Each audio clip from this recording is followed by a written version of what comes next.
After 15 years, 91 caps, and history-making moments, Banyana star Jermaine Seopesenwe has quit the national team. And in a social media video that hit like a brick through a glass window, she let us in on the truth. Banyana's success comes despite the South African Football Association and not because of it. With so much national pride and passion for football in South Africa, why is SAFA constantly underperforming? To answer that, we need to look at where their money actually comes from and how it's being spent.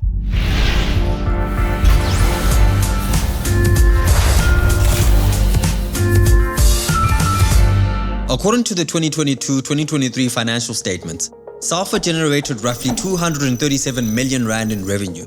Despite pulling in all of this revenue, SAFA ended the year in a deficit of over 100 million rand. And without a one-off re-evaluation of their head office property, the shortfall would have ballooned to over 190 million rand. So where does the money go? 35 million of it goes to technical and coaching staff salaries, of which 12 million rand or R1 million a month goes to the coach Hugo Bruce. There is 43 million rand in operational and admin expenses and a further 13 million rand in honorarium payments. Those will be very important later.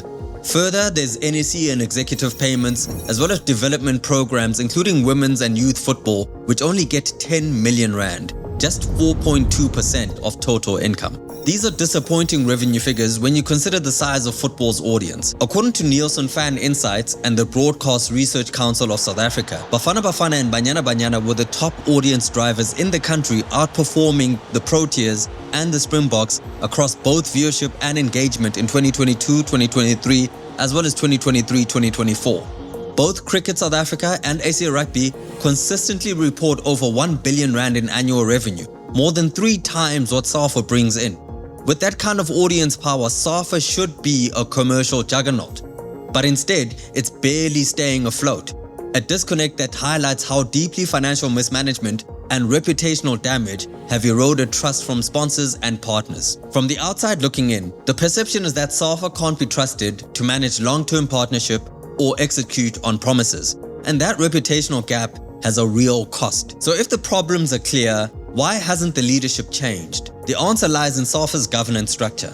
To understand how it works, we'll use the example of Witbank City Lads FC, a long-running amateur club in Mpumalanga. They play in the local amateur league run by Emalahleni Local Football Association, or an LFA, one of more than 340 LFAs across South Africa. LFAs are the foundation of South Africa's football pyramid. They handle fixtures, player registrations, local competitions, and grassroots development. Think about it as your local community football club. Every 4 years, clubs like Witbank City Lads vote in secret ballot elections to choose their LFA executive committee. The Emalahleni LFA is part of the SAFA Nkangala region, one of SAFA's 52 regions nationwide. Each region brings together multiple LFAs and holds significant political influence. Every 4 years, the LFAs send delegates to the regional congress to elect the regional executive committee, including the regional president, again by secret ballot. So you can see how it works. LFAs, then regions. The regional executive then decides who will represent Nkangala at the SAFA National Congress, which elects the SAFA president. At national level, the SAFA Elective Congress is held every 4 years.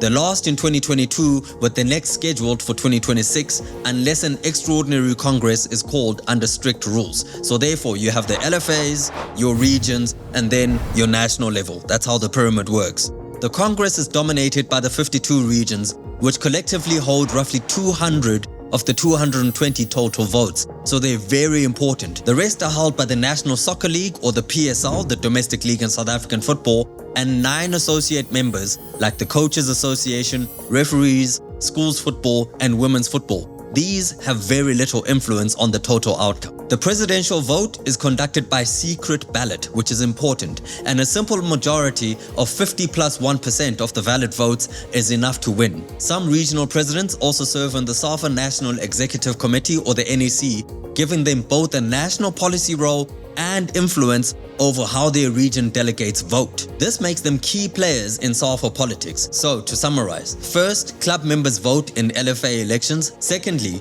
LFA executives vote in regional congresses. Then the regional executives appoint delegates to the National Congress. The National Congress delegates elect the SAFA president and the NEC.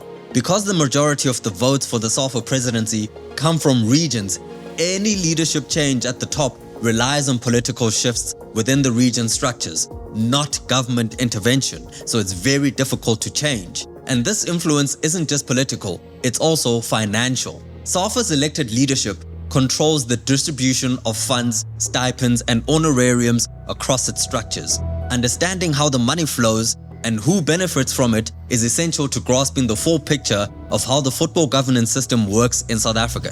This is where the conversation of those earlier mentioned honorariums I told you about becomes critical. The president is elected not by fans or clubs, but by regional representatives, many of whom have long-standing ties to the current leadership and have historically supported the president during past elections. A noteworthy trend has been seen with the significant rise in these honorarium payments, which is supposed to be discretionary, non-salary financial rewards offered to executive members for their service.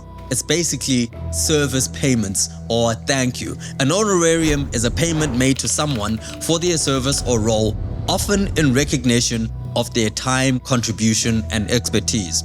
That is not considered a formal salary or wage, but it's discretionary. In SAFA's context, it's a stipend given to elected officials and committee members for their work in football administration.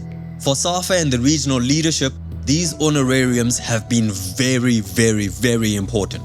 In 2014 and 15, the NEC members received honorariums of approximately 110,000 Rand each. By 2019, the association reported that 2.8 million in honorarium payments was still owed to NEC members for previous cycles, so therefore it wasn't all that important.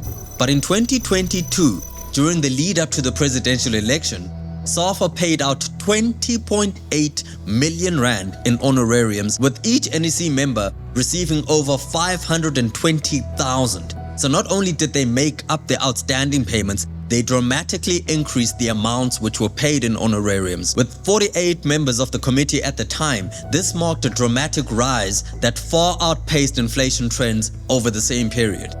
And this is important because businesses and organizations like SAFA usually increase payments in line with inflation so that people's earnings keep up with rising costs, but not by much more. While these payments are legally permissible and framed as recognitions for service, their scale and timing, particularly coinciding with election years, has sparked increased scrutiny from the media and football stakeholders. The growing prominence of these honorariums has also raised questions about spending priorities at a time when SAFA faces financial strain and they have to get bailouts from the government. And speaking about the government, why can't the government or the Minister of Sport step in to fix this? It's a question that's been asked more than once. Over the years, various sports ministers have publicly expressed concern about SAFA's leadership, financial transparency, and direction. Some have even called for sweeping changes or for the president to step down, and yet those calls have never resulted in formal change. What I saw there was not a problem of coaching, was a bunch of losers. This morning, up until now, we have had meetings with both the unions, player unions, as well as SAFA. It's an indictment on SAFA, it's an indictment on the corporates. The reason is rooted in international football law. FIFA, or the Federation of International Football Associations, strictly prohibits international interference in the operations of national football associations. A FIFA ban for political interference happens when a government or outside authority improperly influences a football association's affairs, violating FIFA Statute Article 19. This can include removing officials, altering election processes, intervening in decisions, and the consequences are severe.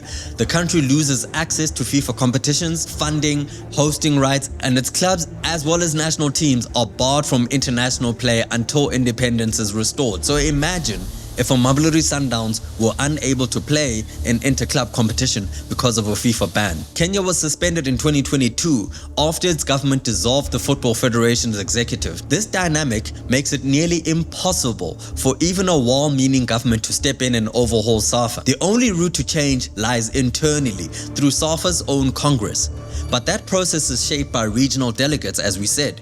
And it's this dual layer of protection from within the organization as well as FIFA statutes that shields Football Federation leadership from external pressure. In fact, reports suggest that the current president is even open to running for a further term. So, while this public scrutiny and political interference questions are growing, meaningful change remains elusive. It's locked behind a structure that resists outside accountability. So you can ask for Lucas Radebe or any other person to become the president all you want. Unless they have a political brain, they are not getting in. Jermaine Seoposenyo's retirement is a spotlight into a much bigger issue. SAFA is financially constrained, sponsor confidence is low, and players are often left frustrated. The financial reports don't lie. Most of the money goes to operational overheads and the senior men's national team. Development programs, including women's football, remain underfunded. This isn't a story about bad people. It's a story about broken systems. Fixing it requires internal reform, financial transparency, and accountability. Until then, South African football may keep losing talent, not to injury or age, but to frustration. The house that SAFA is built on is still standing, but it needs major repairs before the roof comes down.